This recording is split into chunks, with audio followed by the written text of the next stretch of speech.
నమస్తే. Welcome to Suman TV. నేను మీ యామిని. ప్రస్తుతం మనతో ఉన్నారు ప్రముఖ ఆధ్యాత్మికవేత్త, జ్యోతిష్య రత్న డాక్టర్ శ్రీమతి కోనాల భాగ్యలక్ష్మి గారున్నారు. అమ్మతో మనం మాట్లాడదాం. నమస్తే అమ్మ. నమస్తే అమ్మా. అమ్మ, ఈ ఏప్రిల్ నెలలో అసలు కుంభరాశి వారికి ఏ విధంగా ఉంటుందంటారు? అలానే ఈ రాశి వారికి ఎలాంటి పరిహారం చేసుకుంటే మంచిది? ఓం గం గణపతే నమః. శుక్లాంబరధరం విష్ణుం శశివర్ణం చతుర్భుజం ప్రసన్నవదనం ధ్యాయే సర్వ విఘ్నోపశాంతయే. ఓం గం గణపతే నమః. శ్రీమాత్రే నమః.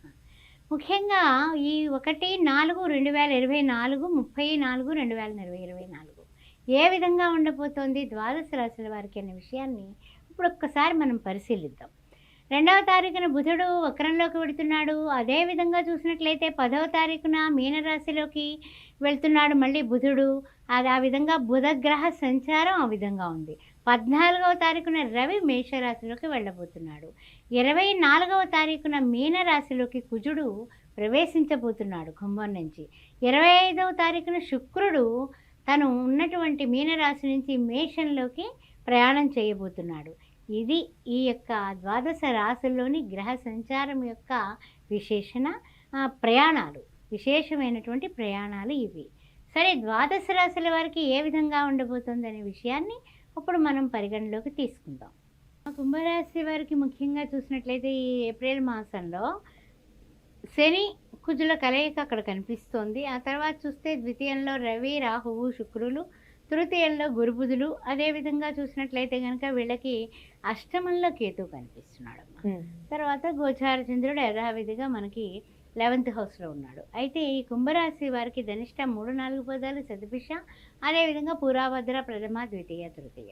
అయితే ముఖ్యంగా ఏంటంటే కొన్ని విషయాలలో వీళ్ళు ఆనందం, కొన్ని విషయాల్లో ఆలోచన అంతా కలగలుపుగానే కనిపిస్తుంది. అయితే ముఖ్యంగా ఏంటంటే విద్యార్థులు మాత్రం పట్టుదలతో చదివితేనే విన్నర్గా మిగులుతారు. పట్టుదల లేకుండా కాసేపు ఈ మాధ్యమాలు చూసుకోవడం, కాసేపు చదవడం అంటే కనుక మధ్యమైనటువంటి పరిస్థితుల్లోకి వెళ్తారు. అందువలన కొంచెం చదువు మీద గట్టి శ్రద్ధ పెట్టండి. అది ఫస్ట్ చెప్పదగిన సూచన. ఇతరుల విషయాల్లోకి మీరు వెళ్లకుండా దూరంగా ఉండి మీ పని మీరు చేసుకుంటే మీరు సక్సెస్ అవుతారు. ఆ విధంగా మీరు ప్రవర్తించండి. ఇతరుల విషయంలో కలగజేసుకోకండి. మీ పక్కన ఏం జరిగినా కూడా మనకి అవసరం లేదు అని నిమిత్త మాత్రులుగా మీరు ఉంటే, మీ యొక్క నైమిత్తిక కర్మల్ని మీరు చక్కగా చేసుకుంటే తప్పనిసరిగా మీరు సక్సెస్ అవుతారయ్యా. అయితే కాకుండా అన్ని విషయాల్లోకి, వాళ్ళ విషయంలోకి, వీళ్ళ విషయంలోకి, కోర్టు వ్యవహారాలు అయ్యుండొచ్చు, లేకపోతే ఏదైనా ఇచ్చిపుచ్చుకోవడాలు అయ్యుండొచ్చు, రియల్ ఎస్టేట్ రంగం అయ్యుండొచ్చు, లేకపోతే వృత్తుల్లో అయ్యుండొచ్చు, అన్నింటిలోకి వ్యాపారంలో కానీ సలహాలు సంప్రదింపులు, ఎవరైనా ఇద్దరు గొడవ పడుతుంటే వెళ్ళి మనం విడదీసేయాలి, ఇలాంటి ఆవేశాలకి మాత్రం పోకుండా మీ పని ఏదో మీరు చేసుకుంటే అన్ని విధాలా బాగుంటుందని చెప్పొచ్చు. అది ఎప్పటి వరకు? ఏప్రిల్ 9 వరకు. ఏప్రిల్ 9 క్రోధినామ సంవత్సర ఉగాది శుభాకాంక్షలు. అయితే ఏప్రిల్ 13 నుంచి మనకి రవి రాశి మార్పులు, కుజుడు మారడం ఇవన్నీ కూడా మనకు జరగబోతున్నాయి కుంభరాశి వారికి. అయితే ముఖ్యంగా ఏమిటంటే కనుక కొన్ని గోచారరీత్యా మనకు కనపడేటటువంటి, అంటే కాస్త గొప్పగా ఉంటుంది అని అలానే లోటుగానే కనపడట్లేదు, కానీ కొన్ని విషయాల్లో చిన్న ఇబ్బందులు అయితే కనపడుతున్నాయి. అయితే ఉగాది తరువాత మనకి ఆదాయం చూస్తే 14, వ్యయం చూస్తే బరాబరు 14. అదేవిధంగా పూజ్యత చూస్తే 6, అవమానం చూస్తే 1 కాబట్టి ఈ విధంగా సంతోషించవచ్చు మనం.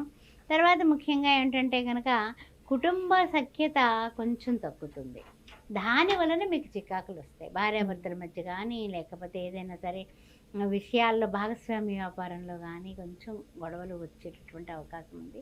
దానివల్ల మానసికంగా మీకు కొంచెం తలకాయ నొప్పులు అయితే ఎక్కువ కనిపిస్తున్నాయి. కాస్త జాగ్రత్తగా ఉండండి. ఎప్పుడు కూడా వాదన సాధనకి పనికి రాదు. ఆ విషయం గుర్తించుకొని కొంచెం భార్యతో కానీ, భర్తతో కానీ, లేకపోతే ఏదైనా పై వాళ్ళతో వ్యాపారం కలిసి చేస్తున్నా కూడా తొందరపాటు మాట మాట్లాడకండి. పెదవి దాటితే పృథ్వీ దాటుతుంది. ఆ విషయాన్ని గుర్తుపెట్టుకోండి. తర్వాత ఇంకా ముఖ్యమైనటువంటి విషయం ఏంటంటే కనుక ఆదాయాలు పర్వాలేదు, బాగానే ఉన్నాయి. ఆదాయాల విషయంలో మీరు బెంగ పెట్టుకోవాల్సిన అవసరం లేదు. ఉద్యోగస్తులారా అంకిత భావంతో పని చేయండి, మీకు తప్పనిసరిగా రిజల్ట్ బాగుంటుంది. అంతేగాని నేను చేస్తున్నాను, నన్ను గుర్తించట్లేదు అని వాపోకండి. తప్పనిసరిగా గుర్తింపు వస్తుంది, ఆగండి మరి. అదేవిధంగా చూసినట్లయితే కనుక మనోధైర్యంతో హుషారుగా ఉండండి. ఎప్పుడు కూడా అబ్బా నాకు ఇలా వచ్చింది ఏమిటి, అయ్యో రామా అని తల వాలేసి నీరసంగా కూర్చొని అట్లాంటి పనులు చేయబాకండి. ఎప్పుడు ఆల్వేస్ అలర్ట్, ఆల్వేస్ ఎప్పుడు కూడా మనకి dedication, determination, devotion, discipline, duty ఇవన్నీ కూడా 5 days పెట్టుకుంటే ఎక్సలెంట్, మీరు సక్సెస్. అలానే ఇప్పుడు వీళ్ళకి ఆర్థికంగా కానీ వ్యాపారస్తులకి ఏ విధంగా ఉంటుందమ్మా? ఆర్థికంగా బాగానే ఉందమ్మా. ఆర్థికమైనటువంటి ఇబ్బందులు ఏం కనపట్లే ఈ మాసం. అయితే ఏంటంటే కనుక కాస్త గతంలో చేసినటువంటి పొరపాట్లకి మానసికంగా కొంచెం చింత అనేది పడతారు వీళ్ళు. అంటే ఏంటంటే తొందరపాటుగా మాట్లాడడం, ఆ తర్వాత మళ్ళీ వాళ్ళ మొహం చూడాల్సి వస్తే ఇబ్బందే కదా. అలాంటి చికాకులు పడ్డామే, అయ్యో పొరపాటున అన్నాను నేను, అనకుండా ఉండాల్సిందే అని సర్దుబాట్లు చేసుకుందామంటే ఎప్పుడైనా సరే చిన్న మాట, ఒక చిన్న ఉప్పుగన్ను కడివెడు పాలని విరిచేస్తుంది. అందుకే మాట్లాడేటప్పుడు కానీ ఏదైనా గొడవల్లోకి మధ్యలోకి దూరేటప్పుడు కానీ కాస్త ఆలోచించండి, గొడవలకు వెళ్ళకండి. అలానే ఇప్పుడు వివాహానికి సంబంధించి కానీ భార్యాభర్తల మధ్య సంబంధం అనేది ఏ విధంగా ఉంటుంది? సంతాన పరంగా చూసుకుంటే కూడా ఎలా ఉంటుందమ్మా? సంతానపరంగా మీ సంతానాన్ని దగ్గర కూర్చొని చదువు మీద కరెక్ట్ అయిన కాన్సన్ట్రేషన్ పెడుతున్నారా లేదా అని చూసుకొని చదివించండి. కర్ర పుచ్చుకోండి, తప్పదు. అప్పుడు కానీ వాళ్ళ లెవెల్లోకి రారు. అదేవిధంగా భార్యాభర్తల మధ్య చిన్న చిన్న మాట పొరపాటున మాట వచ్చినా కూడా సమర్థించుకోండి. తన కోపమే తన శత్రువు పద్యం చెప్పుకొని ఎదుట వాళ్ళ మీద అరవడం తగ్గించుకుంటే అన్ని రకాలుగా కుటుంబంలో సామరస్య వాతావరణం ఏర్పడుతుంది. అలానే ఈ రాశి వారికి అమ్మ స్థల మార్పిడి కానీ ఇప్పుడు ప్రయాణాల విషయంలో అసలు ఏ విధంగా ఉంటుందంటారు? ప్రయాణాల విషయంలో అంతా బాగానే ఉందమ్మా. తర్వాత ఏంటంటే కనుక కొన్ని విషయాల్లో ఏంటంటే కనుక స్థల మార్పిడి అయితే ఇప్పుడు ఏం కనిపించడం లేదు. అవకాశాలు అయితే ఉన్నాయి కానీ ప్రజెంట్ అయితే లేదు. అయితే ఏంటంటే కొన్ని విషయాల్లో కొంచెం ప్రయత్నం చేసుకోవాలి.